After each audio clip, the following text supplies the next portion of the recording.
Puji nama Tuhan, hari ini kita kembali bersama-sama memuji, menyembah Tuhan, mendengarkan kebenaran firman Tuhan dan berdoa, menaikkan ucapan syukur kita kepada Tuhan untuk apa yang Tuhan sudah berikan dalam hidup kita dan apa yang Dia sudah sediakan untuk hari ini, besok, lusa, semua rancangan yang baik bagi hidup saudara. Mari sama-sama kita meneduhkan hati kita belajar menyembah Tuhan bersama, menaikkan hati kita kepada Tuhan. Syukur untuk anugerah yang Dia berikan. Terima kasih Bapa. Kami mau bersyukur untuk kebaikan-Mu. Kami bersyukur untuk kehebatan. Kami bersyukur untuk jalan-jalan penyertaan-Mu. Kami bersyukur untuk kebaikan anugerah-Mu yang tidak ada habis-habisnya dalam hidup kami. Terima kasih Tuhan. Terima kasih Tuhan. Kami bersyukur buat anugerah-Mu Tuhan, sebab tangan-Mu yang kuat meneguhkan kami, dan sekalipun Kau biarkan kami berjalan sendirian. Firman-Mu menjadi pelita bagi kaki kami, terang bagi jalan kami. Di tempat yang gelap sekalipun, kami tidak takut, karena Engkau bersama kami. Terima Tuhan, kami bersyukur. Terima kasih Tuhan. Mari sama-sama kita menaikkan penyembahan ini di hadapan Tuhan. Memandang wajah-Mu, rasakan kasih-Mu,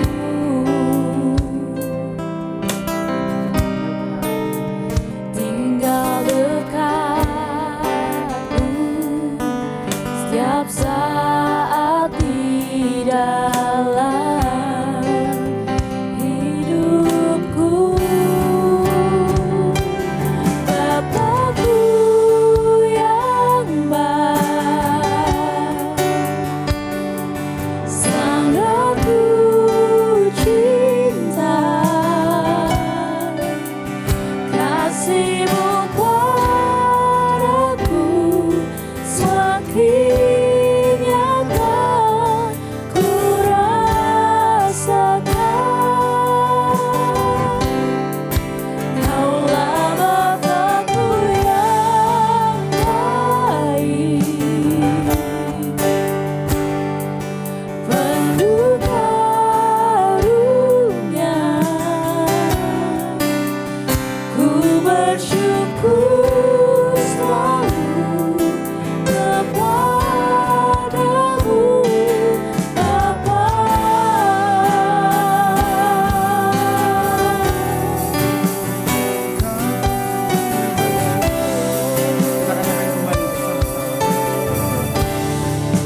Memandang wajah-Mu, rasakan kasih-Mu,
tiada lagi kasih seperti ini, sanggup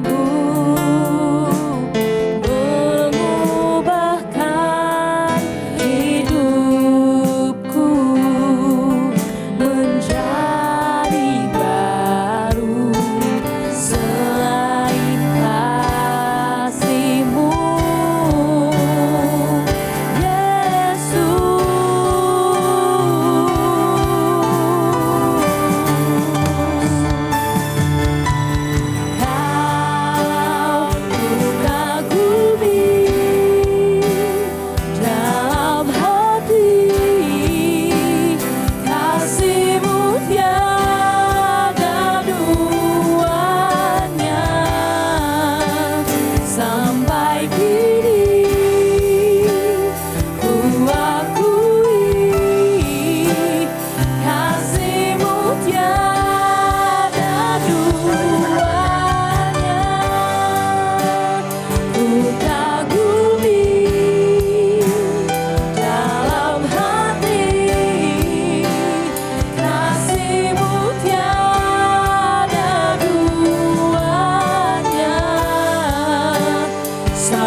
memberikan direction kepada hidup kami. Terima kasih Bapa, terima kasih Tuhan. Firman-Mu adalah kesukaan bagi kami. Terima kasih Tuhan. Haleluya, haleluya, amin, amin, amin, amin. Saudara, hari ini kita akan belajar firman Tuhan bahwa iblis itu sudah tidak punya kuasa. Banyak sekali anak-anak Tuhan yang sering kali menggunakan terminologi bahwa saya sedang diserang iblis. Iblis sedang menghancurkan pernikahan saya. Iblis sedang menghancurkan kesehatan saya. Seringkali anak-anak Tuhan justru merendahkan dirinya di hadapan iblis. Karena apa saya katakan seperti itu? Karena iblis itu Kolose 2 ayat 15, kuasanya sudah dilucuti.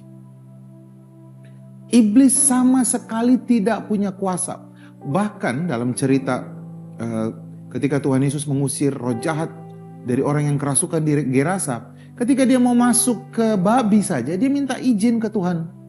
Tuhan, perintahkan aku untuk masuk ke babi ini gitu. Karena mungkin pada waktu dia masuk, babinya gak mau gitu. Pas dia mau keluar dari orang ini, dibilang perintahkan saya masuk kepada babi. Jadi lihat, otoritas babi lebih tinggi daripada iblis. Tapi sering kali anak-anak Tuhan berkata, saya diserang iblis. Saya mendapat serangan dari iblis. Mungkin ketika kita suka banget ngedengerin mantan-mantan dukun yang bertobat, yang masih menceritakan bahwa iblis itu luar biasa. No. Iblis itu tidak punya kuasa. Justru kata firman Tuhan, Efesus 1, kuasa yang ada pada Kristus yang membangkitkan dia dari antara orang mati diberikan kepada siapa? Efesus 1 ayat 18 dan 19. Kepada gereja, kepada saudara dan saya. Kuasa yang sama yang katakan firman Tuhan, mengusir setan, menumpangkan tangan kepada orang sakit, menumpangkan tangan kepada orang yang mati, bangkit, apalagi saudara, menginjak ular dan kalajengking. Kata firman Tuhan, kamu diberikan kuasa, kepadamu kuberikan kuasa. Jadi berhenti mengecilkan kuasa Roh Kudus yang ada di dalam kita. Kisah Paulus 1 ayat 8, apabila Roh Kudus turun ke atasmu, kamu akan memiliki kuasa. Kuasa yang mana? Kuasa yang sama seperti Yesus. iblis itu sudah tidak punya kuasa. Tapi dia hanya bisa mengaum-ngaum seperti singa. Dikatakan di dalam 1 Petrus 5 ayat 8. Dikatakan dia seperti singa yang mengaum-ngaum. Mengelilingi kita dan mengaum-ngaum. Dalam cerita dimanapun, kalau saudara melihat di planet animal, iblis itu nggak pernah menyerang mangsanya dengan mengaum-ngaum. Dia selalu mengendap-endap, diam.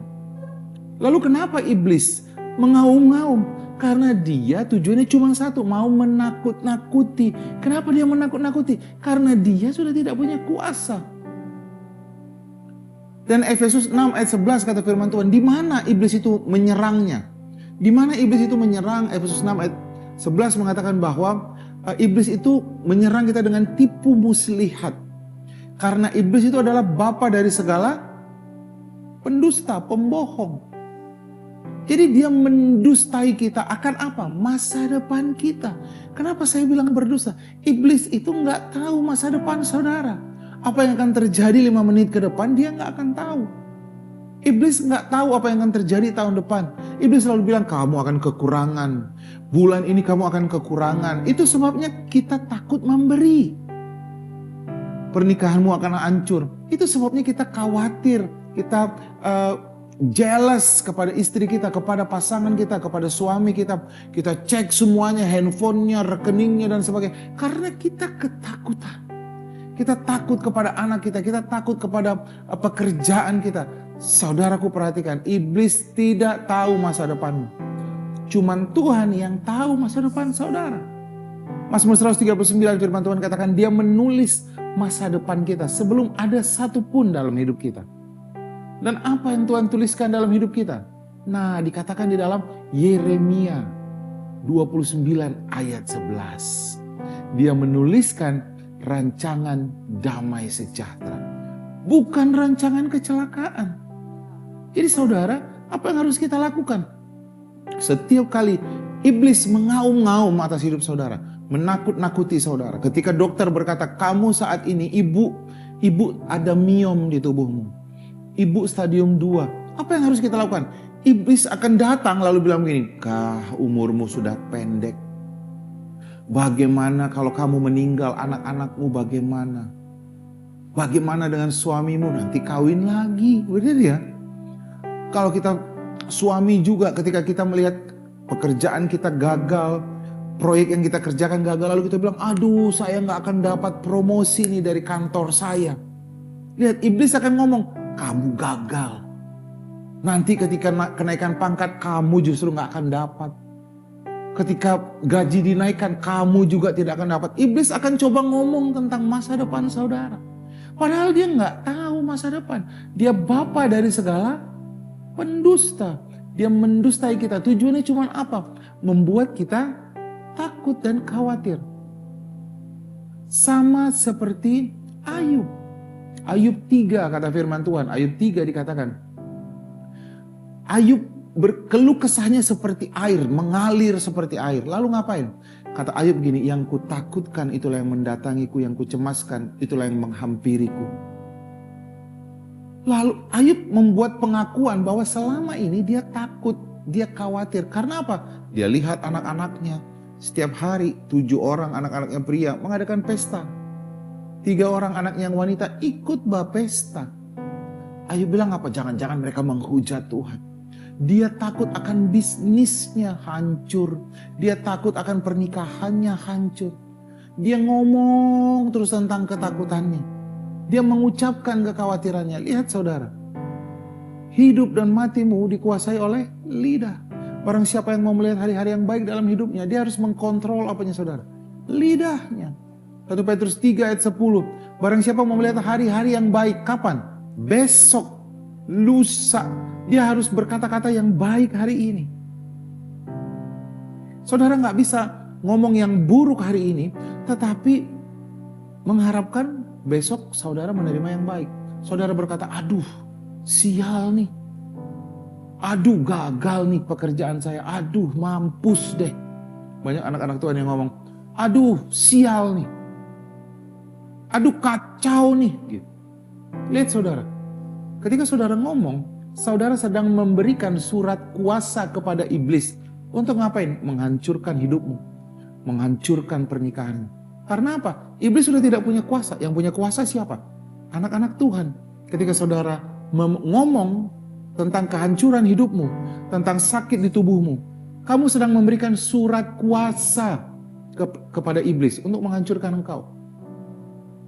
Jadi perhatikan, iblis sudah tidak bisa menghancurkan hidupmu. Iblis sudah tidak bisa membuat kamu sakit. Iblis juga tidak bisa menghancurkan karirmu. Dia butuh kamu. Firman Tuhan katakan, kepadamu kuperhadapkan hidup dan mati, berkat dan kutuk. Benar? Kitab Ulangan. Pilihlah kehidupan, kata Tuhan. Nggak ada orang yang mau kutuk dalam hidupnya. Benar? Kata firman Tuhan, pilihlah kehidupan supaya kamu hidup. Lalu bagaimana cara memilih kehidupan? Firman Tuhan katakan, Amsal, hidup dan mati, lihat, dikuasai lidah. Ayatnya sangat relate, sangat jelas sekali. Jadi apa yang mengkhawatirkan saudara saat ini? Itu tandanya iblis menyerang saudara. Kekhawatiranmu tanda di area itu, kamu sedang diserang iblis. Kamu khawatir tentang keuanganmu. Di situ iblis sedang menyerang kau. Dia mengaum-ngaum seperti singa. Dia melepaskan panahnya kepada kita.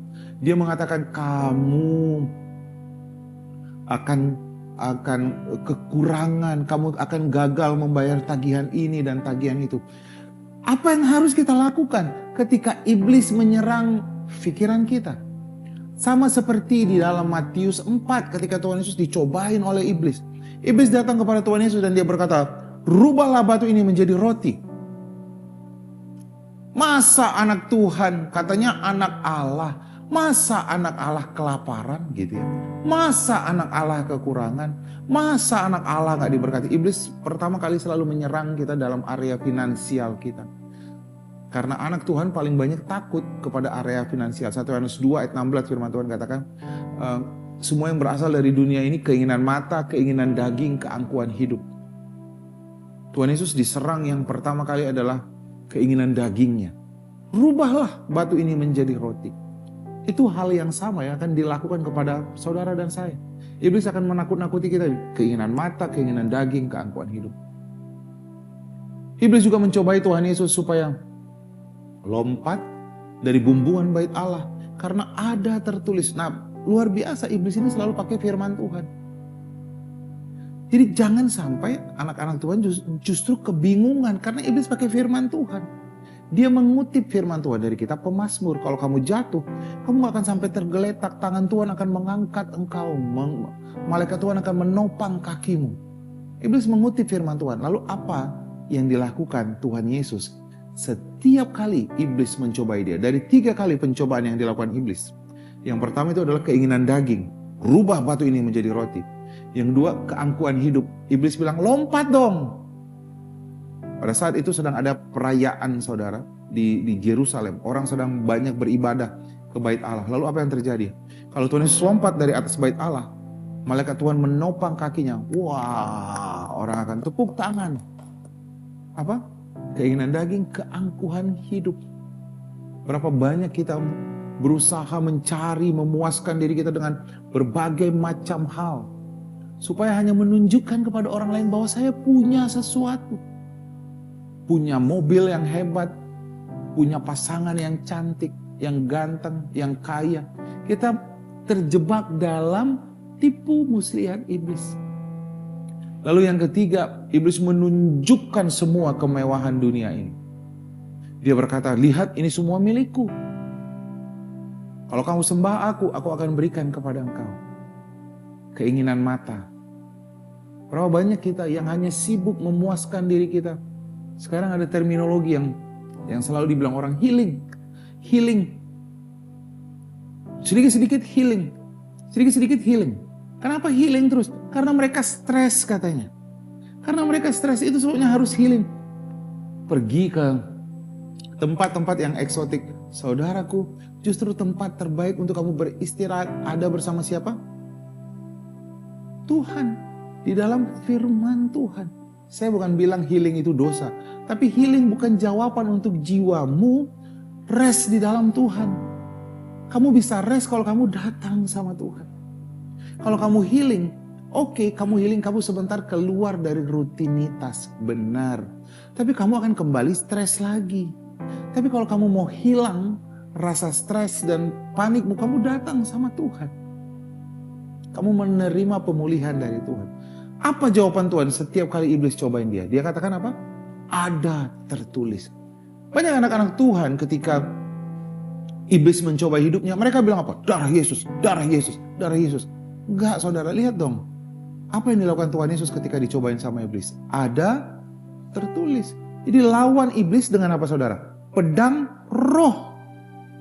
Apa itu? Firman Allah. Lawan dong. Kibaskan pedang roh kita. Apa kata firman Tuhan? Ada tertulis. Kalau saat ini dokter berkata kamu stadium 3 dan hidupmu sudah tidak panjang lagi, katakan, ada tertulis, oleh bilur-bilur Yesus aku sudah sembuh. Penyakitku sudah dibayar lunas di kayu salib.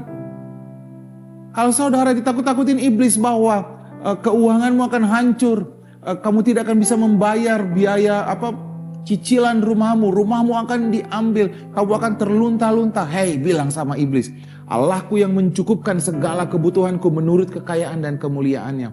Dan itu sudah dia lakukan 2000 tahun yang lalu di kayu salib. Dia sudah berkata, dia yang kaya, Yesus yang kaya rela menjadi miskin di kayu salib, dia ditelanjangi. Supaya kita yang miskin menjadi kaya. Jadi lawan iblis dengan firman Tuhan. Sama seperti yang dilakukan Tuhan Yesus. Lihat saudara, iblis itu sudah tidak punya kuasa. Dia hanya mencuri, membunuh, membinasakan. Apa yang dia curi? Firman Tuhan.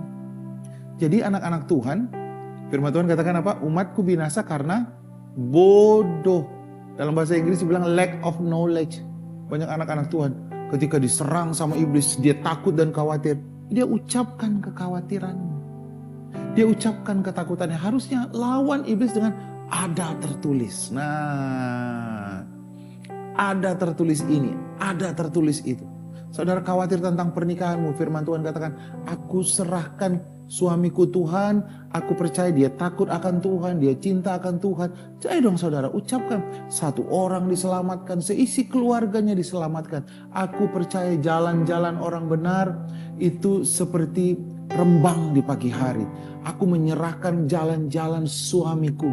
Terima kasih Tuhan, aku mengucap syukur. Lihat saudara, janji firman Tuhan membuat saudara kuat ketika saudara diserang sama iblis. Ucapkan firman Tuhan. Amin saudara. Tuhan Yesus memberkati kita. Iblis sudah tidak punya kuasa. Amin. Jangan mau ditakut-takutin. Jangan buat iblis menjadi hebat. Buat dong Tuhan kita selalu hebat. Amin. Tuhan Yesus memberkati. Mari kita teduhkan hati kita. Terima kasih Bapa. Untuk setiap anak-anak Tuhan dimanapun saat ini kau berada. Kau yang takut, kau yang bimbang. Dengarkan saya. Semua orang yang takut, dia takut karena masa depannya. Dia bimbang karena masa depannya.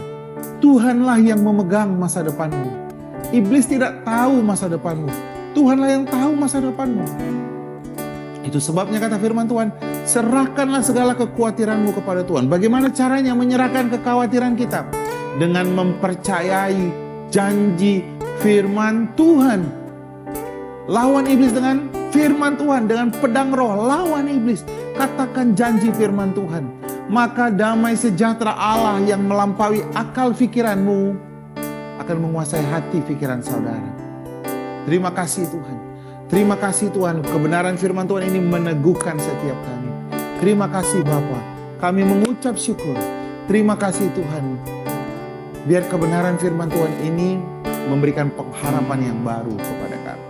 Terima kasih Bapak. Mari sama-sama kita menaikkan pujian ini. Kita naikkan saudara. Kau ku kagumi dalam hatiku. Terima kasih. Kau ku kagumi dalam hati, kasih-Mu tiada duanya. Sampai kini ku akui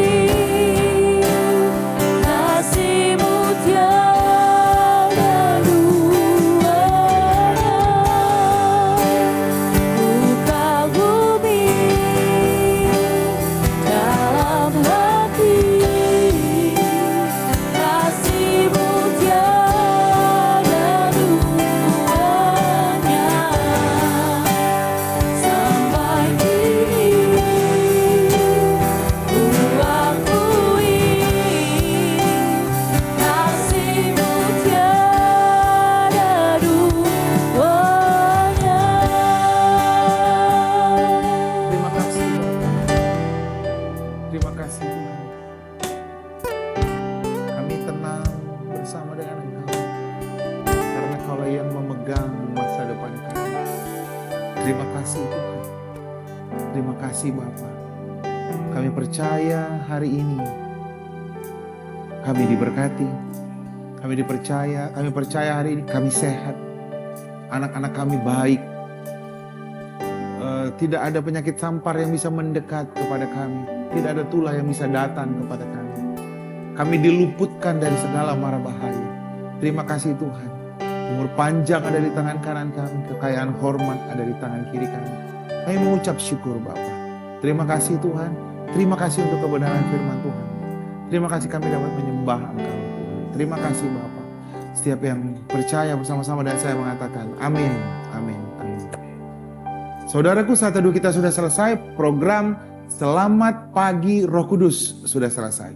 Saya percaya sekali saudara punya harapan baru di dalam Tuhan. Diteguhkan, dibangkitkan. Sehingga hari ini saudara percaya bahwa Tuhan bersama dengan saudara. Amin. Jika saudara diberkati, saudara bisa mengirimkan link ini kepada orang-orang yang saudara kasihi. Injil kasih karunia ini kita sebarkan kepada semua orang. Supaya makin banyak orang yang dimerdekakan dari pemikiran yang salah. Kita akan kembali bertemu di hari Selasa dan di hari Kamis jam 6 pagi. Tuhan Yesus memberkati kita semuanya. Sampai bertemu kembali.